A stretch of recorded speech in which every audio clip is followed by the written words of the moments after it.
Seus próprios servos? O Espírito Santo, antecipando esta objeção, apresentou provas especiais para destruí-la. O mestre chama seus próprios servos. 3 são destacados para uma nota especial. O mestre retorna. O senhor desses 3 servos vem. Então os servos são chamados diante dele em ordem, de acordo com o número de talentos confiados. Aqui está outra prova. Quando um mestre confia suas mercadorias ao cuidado de um inferior, deixa-o saber que ele deve fazer com elas. E dá a ele a compreender que ele o recompensará de acordo com sua obediência. Isso não prova que a pessoa confiada é um servo? João, traga-me a caixa que eu lhe dei para guardar a chave. As palavras provariam que João é um servo? Não há falsa profissão de serviço por um homem que nunca foi reconhecido como servo pelo mestre, mas um reconhecimento real pelo mestre do posto do homem como servo? Mas a prova ainda é mais forte aqui. Pois as mercadorias confiadas aos servos, neste caso, só são concedidas depois que eles são reconhecidos como servos. Como um homem viajando para um país distante, ele chamou seus próprios servos e entregou-lhes suas mercadorias. A entrega de mercadorias vem depois desse reconhecimento como servos. E isso prova que as mercadorias confiadas não são os meros dons naturais, de memória, força, saúde e grandes habilidades, que todos possuem em diferentes graus, sejam convertidos ou não. E, portanto, esses talentos correspondem aos dons sobrenaturais do Espírito Santo, comunicados depois da fé. Que esse ponto deve ser assim considerado é provado por onde o preguiçoso é censurado, porque não transferiu aos outros o dom que ele mesmo não usaria. Então, isso, no caso de dons naturais, não podia ser feito, mas no caso de dons sobrenaturais, pode. Romanos 1, verso 11. Todos os 3 são servos, no mesmo sentido. O Senhor não faz distinção entre eles, mas sim entre um artigo bom e ruim do mesmo tipo. O dono dos servos está chegando. Para os 2 primeiros ele diz: bom trabalho, servo bom e fiel. Então chegou também aquele que recebeu 1 talento. Servo mau e preguiçoso, joguem o servo inútil nas trevas exteriores. Ele se chama, diz o Sr. Purdon, cristão, então servo de Deus, e será levado a sério e julgado como se fosse de fato um servo. Mas na prova ele é descoberto como um fingido, nunca foi um servo de verdade e por isso é jogado fora. Deus o chama de servo, ele nunca se chama assim. Seu direito ao título de servo nunca é questionado, embora Jesus geralmente revele o falso. Você provou aqueles que se dizem ser apóstolos e não são, e os achou mentirosos. Apocalipse capítulo 2, verso 2. Eu conheço a blasfêmia deles que dizem ser judeus, mas não são, e sim a sinagoga de Satanás. Aquela mulher Jezebel, que se intitula como profetisa, tu dizes, sou rico, não sabe que és pobre. Isso seria especialmente o caso no dia do Senhor, quando, como nos diz o nosso Senhor, todas as fraudes serão expostas. Temos um exemplo disso. Senhor, Senhor, não profetizamos em teu nome?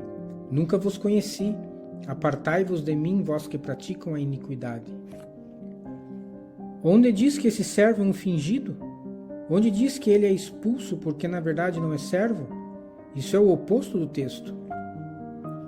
Mesmo quando a sentença é pronunciada, o nome de servo é aplicado 2 vezes a ele. Ele é tratado não como um dos inimigos que o nobre mata diante dele, porque recusam ter ele como rei sobre eles, mas como um servo, um dos seus próprios servos, que tem sido preguiçoso e inútil e que, para se proteger, acusa falsamente seu mestre. Seu crime não é ser inimigo e falsamente se intitular como servo, mas ser servo e nunca ter feito o seu trabalho. Então podemos julgar com que verdade o Sr. Puro adiciona: não temos a menor evidência de que o servo improdutivo seja um crente. Compare com isto a parábola do vestido de casamento. Lá, o falso professor é apresentado a nós. Ele vem em sua própria justiça, tendo recusado a justiça fornecida por Deus. Mateus capítulo 22. Essa parábola foi dita aos discípulos e à multidão, isto para os discípulos apenas. O convidado mal vestido é expulso pelo rei, antes que o filho do rei entre na festa. Ele é culpado contra aviso e está sem voz. O rei endereça ao ofensor não como um servo, mas como um homem pelo título mais baixo que ele poderia usar. Ele tinha entrado na sala de banquete, mas não era um convidado. Quando o rei entrou para ver os convidados, ele viu lá um homem que não tinha um vestido de casamento. E disse a ele: companheiro, como você chegou aqui? Mas alguém pode dizer: o seu delito não o manifesta como não sendo um servo? Respondo: sim, se você puder excluir de qualquer classe aquilo que não é um bom exemplar dessa classe, mas seria justamente considerado uma prova de falta de senso comum. Se você se recusou a chamar um navio vazando de navio, ou um soldado doente de soldado, concedido que o homem é ocioso, mas todo homem convertido está trabalhando para Cristo? Ou todos aqueles que não estão trabalhando não são convertidos? Podemos dizer que aqueles que não são bons servos não são servos? E no terceiro caso, há uma ofensa ainda maior contra o mestre, e ainda assim esse mestre chama o homem de servo ainda.